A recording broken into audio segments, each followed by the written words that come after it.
going. This is the first Zoom thing that we've done, so we are very excited to have everyone with us. So today's agenda, we're going to go over introductions. It'll be myself and Dr. Jane, who is my colleague. She's not here today, but we will definitely introduce her. We'll go through an overview of hearing and hearing loss. We'll touch on some new technologies, and then we'll touch on some hearing solutions that are available to you or loved ones. So I am on your right. Dr. Jane Kukula is on your left. She is my colleague and the practice owner. She's been in this location at 8897 Mentor Ave for, I think, 15 years now. We're right across the street from Malley's. I want to say Menchie's, Malley's, the chocolate shop. So hopefully you guys are familiar with that. So we're in a little kind of corner area, but we are Advanced Audiology Concepts here in Mentor. So before we get started, I want you to just take a moment just to listen. What's around you?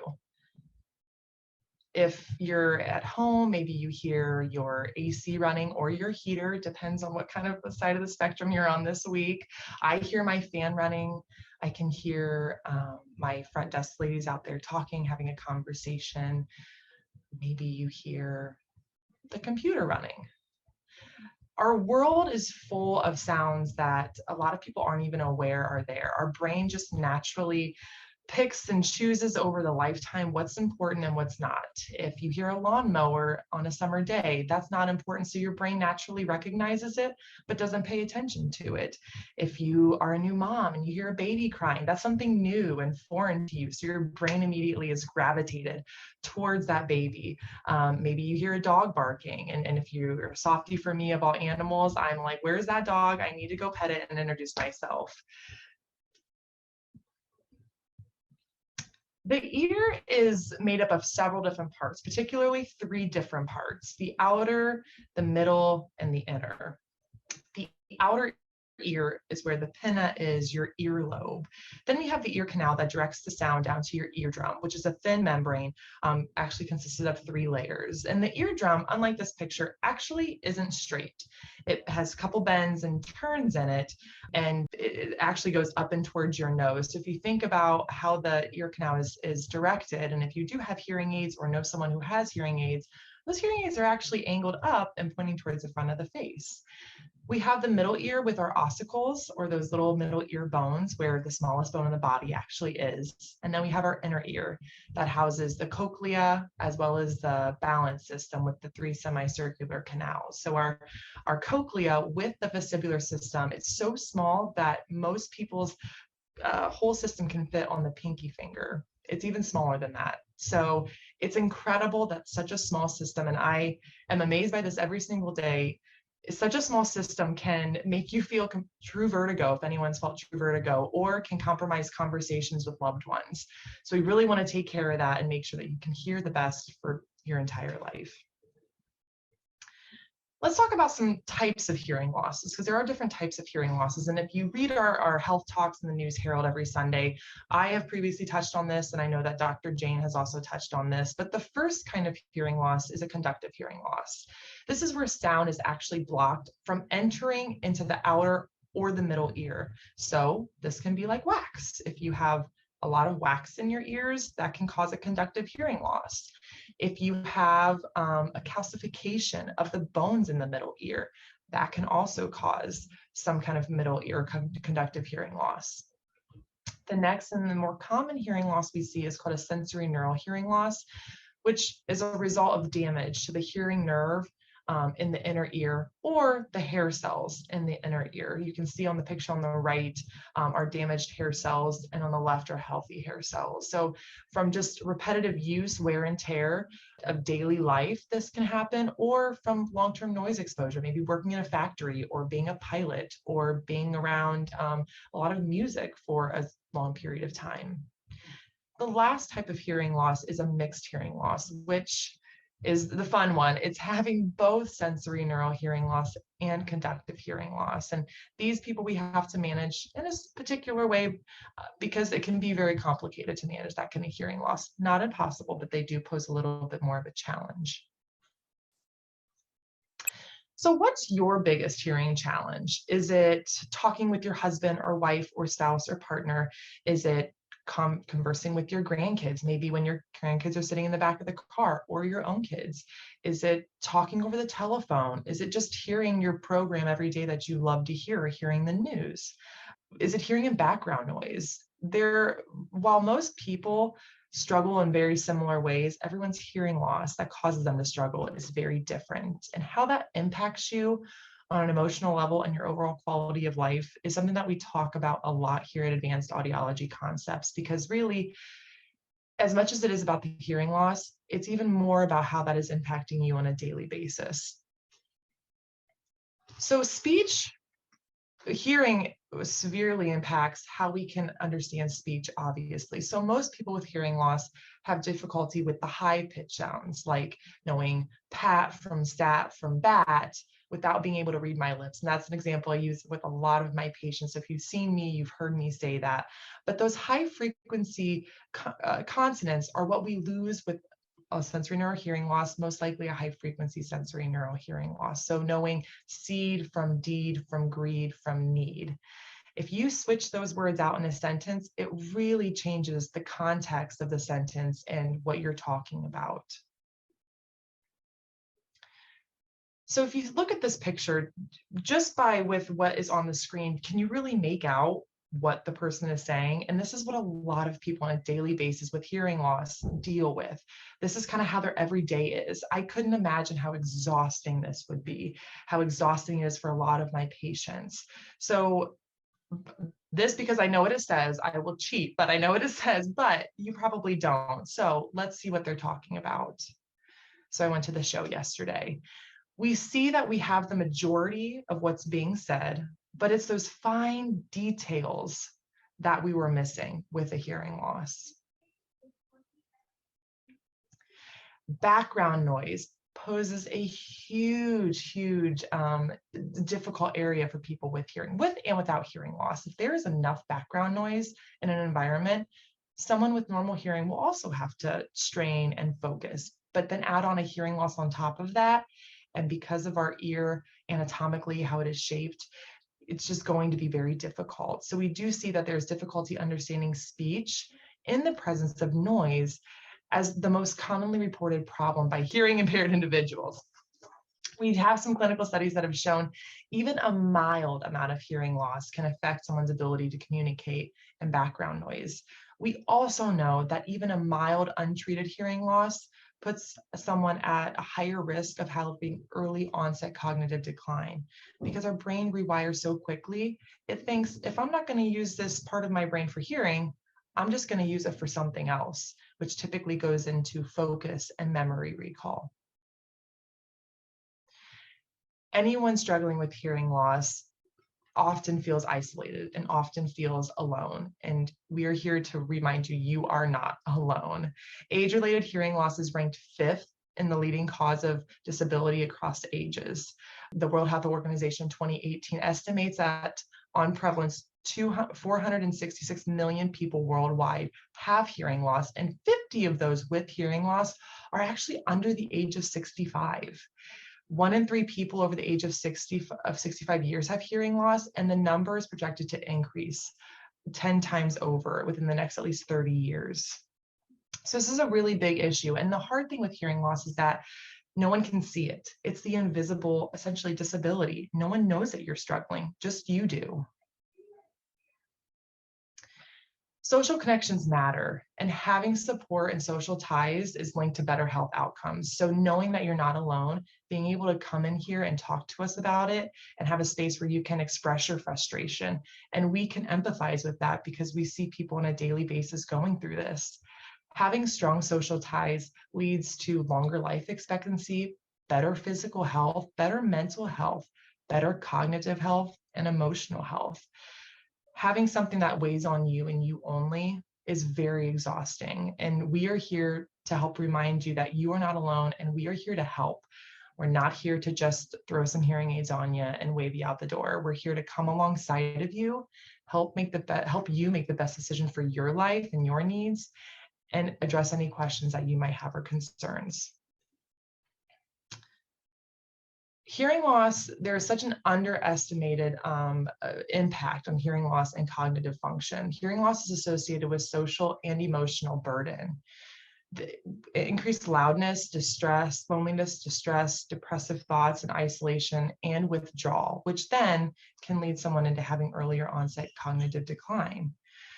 Coexisting underlying diseases with hearing loss might be heart disease, kidney disease, and diabetes, which is a very common one we see in this office.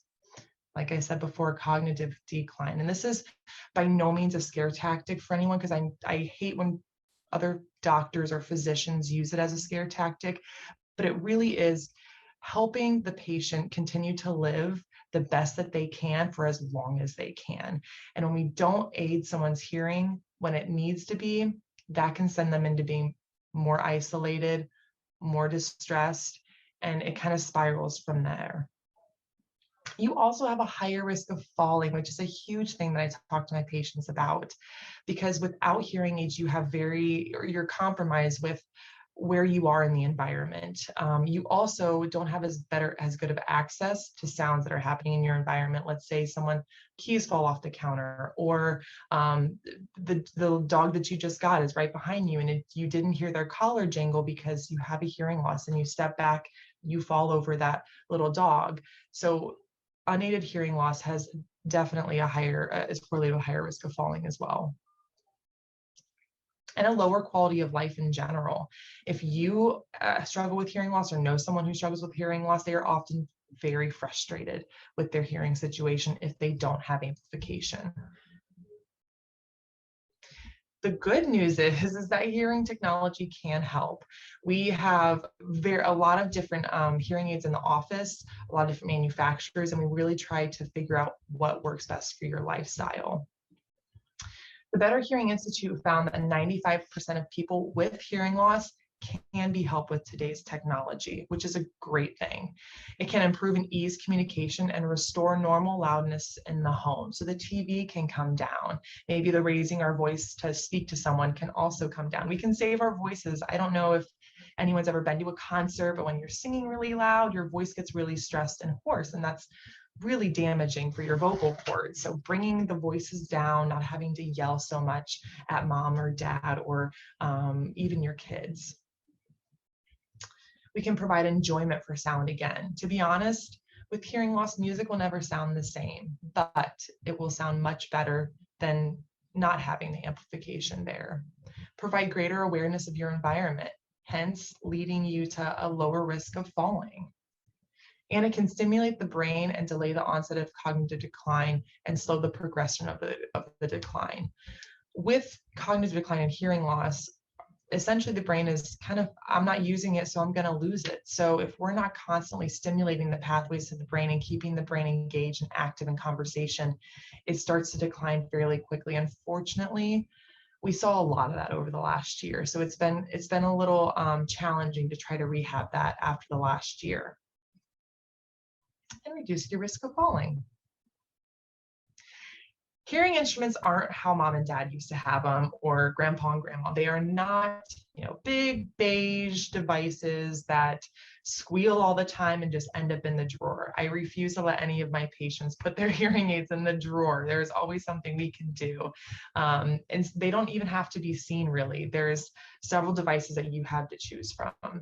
So we have the first device, which is called Lyric. This is completely effortless hearing. It's 100% invisible. You wear it 24/7. There's a very unique design to it, to where we actually have to put it fairly deep down in the ear canal, about 4 millimeters from the eardrum. It's shower-proof. There are no batteries to change. It gives you a very natural sound quality because the sound is not as digitally modified as something more traditional behind the ear. And in our office, you do get a 30-day risk-free trial with this device. Now, I will say there are some qualifications for this. So as far as your ear canal shape goes, as well as your hearing loss, it has to fit in a particular fitting range with this guy. But this is great for our physicians who have to wear stethoscopes, or just someone who doesn't want to have to mess with it. It's a really great option. As far as the daily wear hearing aids, like I said, we have a lot of different options for patients, and really it's whatever works best for your hearing loss in your lifestyle. We have the invisible in-canal device on your left, and this would require a battery. We have the more traditional in the canal device, which you can see a little bit, but it really is, especially with the masks, a lot of my patients love these. Fortunately, we're kind of on the other side. So it's not so much an issue anymore, but man, last year she gave us a run for our money. Then we have a traditional receiver in the canal hearing aid, which the device goes behind the ear. And you do have a wire with a speaker unit that does go in the canal. And then the even more traditional behind the ear or BTE device, where we do attach a ear mold on some kind of tubing. This is for our power junkies, someone who has pretty good hearing loss that really doesn't fit any other model.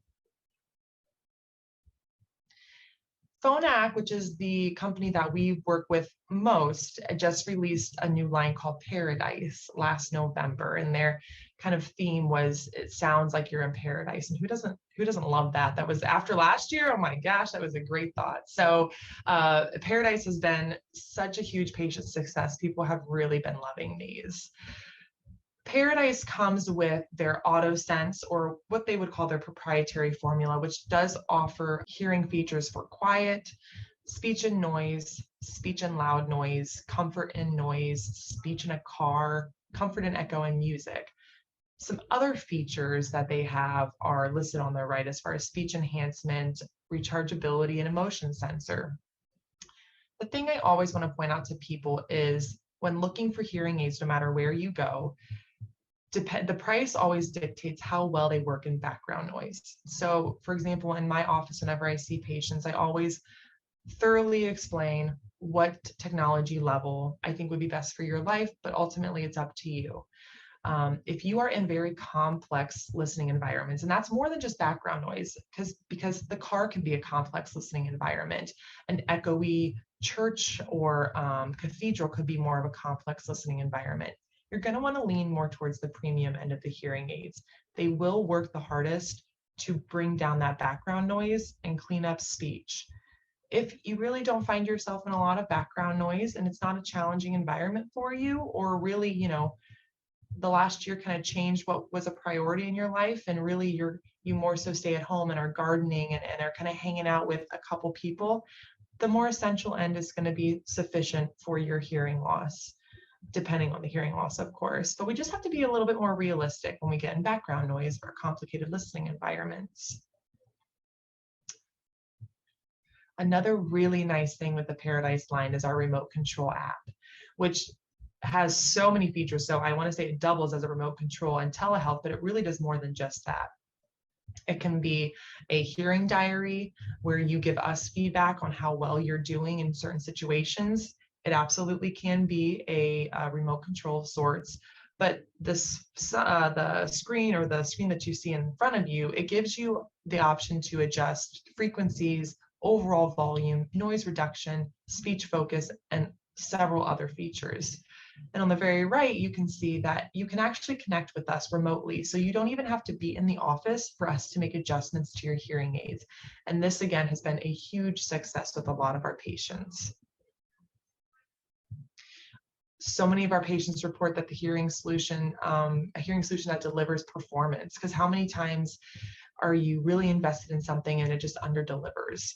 They've said that it's a clear, rich, natural sound, no matter the environment. Connectivity to their world around them through Bluetooth, which is another amazing feature of these devices.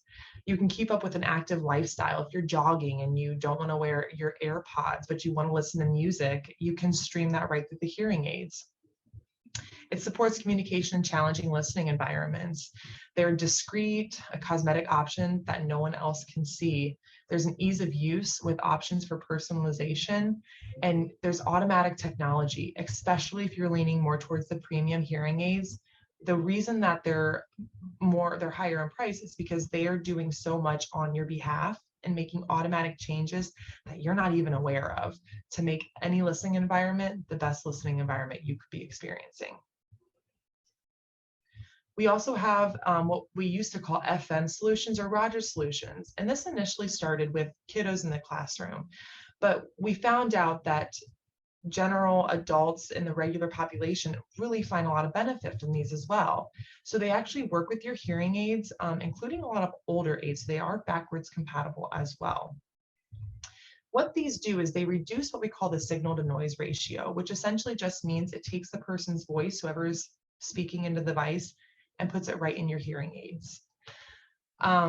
We also just found out, and I think this has been in the works for a while, that it is ADA for the workplace. So if you are working in a facility where you are struggling to hear, we are able to draft a letter to your employer to say, you know, this is really going to help improve on their daily work activity, make them more productive. And there is a chance that the facility you're working at could purchase this for you. That would come with some caveats though, but we can get into that if you want to talk about that later on. Individuals who were utilizing the Roger device with a hearing loss, they heard up to 62% better than normal hearing individuals while in background noise. And that was a study that was just released. But anyone with hearing loss, you know how big of an issue background noise is. Could you imagine if you could hear 60% better than your normal hearing counterpart in that kind of an environment? Phonak actually just released what they call the Roger On, which is actually a combination of the Select and the Pen.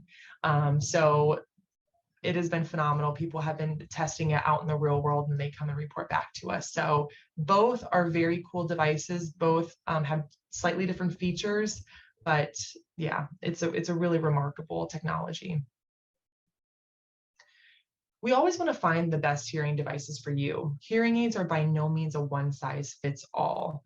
So to determine what devices work best for you, we do need a hearing ability or an assessment, so hearing test, which is generally covered by any insurance. Then we can talk about what hearing aids would fit your needs. What does your lifestyle look like? How's your dexterity? Or do we have a little bit of neuropathy in our fingers? Or do we have a lot of arthritis in our fingers? What's your personal preference? Are you not really wanting something over the ear to be seen? Would you like something more in the ear? Do you want to connect the Bluetooth with it? Do you want to kind of have that be on the back burner for later?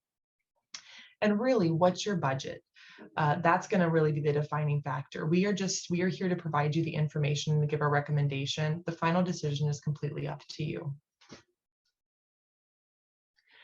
So let's touch on some frequently asked questions, and maybe these will be questions that you're thinking through the presentation, and I read your mind. Just kidding, I didn't. So are all hearing instruments the same? The answer is today, nearly all hearing instruments are what we would consider digital, but that doesn't mean that they're all the same.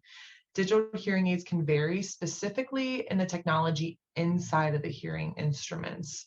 So all hearing instruments, regardless of what they are, they do improve hearing ability. They do have fine-tuning capabilities as well as noise management options, adaptability, and rechargeability, and Bluetooth. So within the hearing aid family, there are several different options, and we work with many different manufacturers. Phonak tends to be one that we find the most patient success with, but we do work with several different other companies. The main thing to keep in mind when picking a hearing aid manufacturer of whatever you would like is what's your goal? A lot of people like Phonak because of the speech clarity of the devices. Some people like another brand called Oticon because of their connectivity options. It's really what are you looking for in the devices, but they're all digital and they all do digitally modify the signal. Should I wear one or two devices? And honestly, this is a great question when we consider budget, because hearing aids are an investment. That is nothing new to anybody. They are an investment, but they're an investment in the quality of life. So being able to hear with both ears is as important as being able to see with both eyes. Two hearing instruments can be beneficial for the following reasons. You're attaining more balanced sense of hearing. We're providing a better speech understanding, especially in noisy situations. And we are absolutely achieving a better sense of direction and locating a sound source. I always understand why patients are asking for one over the other. However, typically, if we do only fit one, it can be difficult to add in the other ear later on. However, I think that one is better than none. So if it's kind of a decision, either I get one hearing aid or I get no hearing aids, then I would definitely rather see you at least do one. But the goal is always two if possible. People with two hearing aids, most notably, like listed below, say that it's much better in background noise. At Advanced Audiology Concepts, we always want the patient to be in control. You are in the driver's seat. We want you to come in and feel welcome and feel that you are in a safe space to express your frustrations with your hearing or your frustrations with your kids. But we also want to equip you with information as far as communication strategies that you can use and amplification that you can use to better your hearing. Unfortunately, I've had some deaths in the family recently, and if I've learned anything, it's that everything that you have, you can't take with you when you go. So you might as well make now the very best possible it can be. So you're in the driver's seat. We're just here to come alongside you and help. Okay. And that is all I have. That went so quick. Oh my goodness. So I guess we'll open it up for questions. If anyone has anything that came to mind or a burning question you want to ask, feel free. I did just give people the option to mute themselves if they would like. So if you want to do that, or if you'd rather press the chat, but if you did want to say something at the bottom left, that little speaker, just click that to unmute yourself and you can ask any questions. Yeah. Could you, given various options, can you give a rough idea of the price range of these things? That's a great idea. That's a great question. That's a question we get so often. So in the office, we really curate the price towards what you need. The higher hearing aids, I mean, hearing aids can range. I think our pricing is anywhere from $6,800 down to $2,500. That's kind of the ballpark range, and that's without insurance coverage. So keep in mind, if you do have a Medicare Advantage plan, they sometimes help get you hearing aids at a little bit more of a discounted rate by going through what they call a wholesaler that we participate in. If you have traditional Medicare, they don't offer any benefits for hearing aids currently. I hope in my lifetime I will see that and see Medicare start to pitch in more money, because it is for 65 and older, and we have a lot of people that age that have hearing loss. So traditional Medicare does not. Medicare Advantage plans, you'd have to call your plan and see what the benefit looks like and if there is one. If you have private insurance, if you're still working and your employer offers insurance, honestly, that's kind of the best insurance to get what we call a straight benefit, or saying that they're going to allot a certain amount of money to the hearing aid. So price range for us, it's between $6,800 to $2,400-ish, depending on what technology level you go with. If you were to have a Phonak behind the ear, roughly what price would that be? That's the price. That's the price. And you dictate, essentially the only thing that differs between the price ranges is, number one, the technology level, and number two, the warranty of the hearing aids. But that would be the price range that you'd be able to get a Phonak hearing aid with. For a Phonak behind the ear would still be $2,500 to $6,800. Correct. Okay. And you said you need a examination, a hearing examination. How long does that take? So we try to carve out about an hour and a half for those appointments, but really that's a lot of time. It really just gives you enough time to answer or to ask questions. I would say typically my hearing test patients, my new patients, are in and out in about an hour or so. And what is the test like?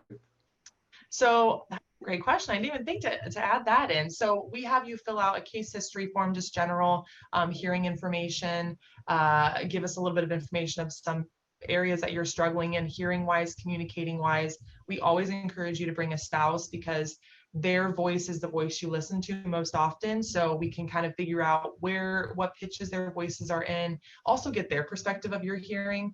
We go ahead and we look in your ears. We make sure there's no wax blocking the ears. We do a pressure test called a tympanometry to measure how well your eardrum is moving, as well as some natural reflexes that your ear gives off.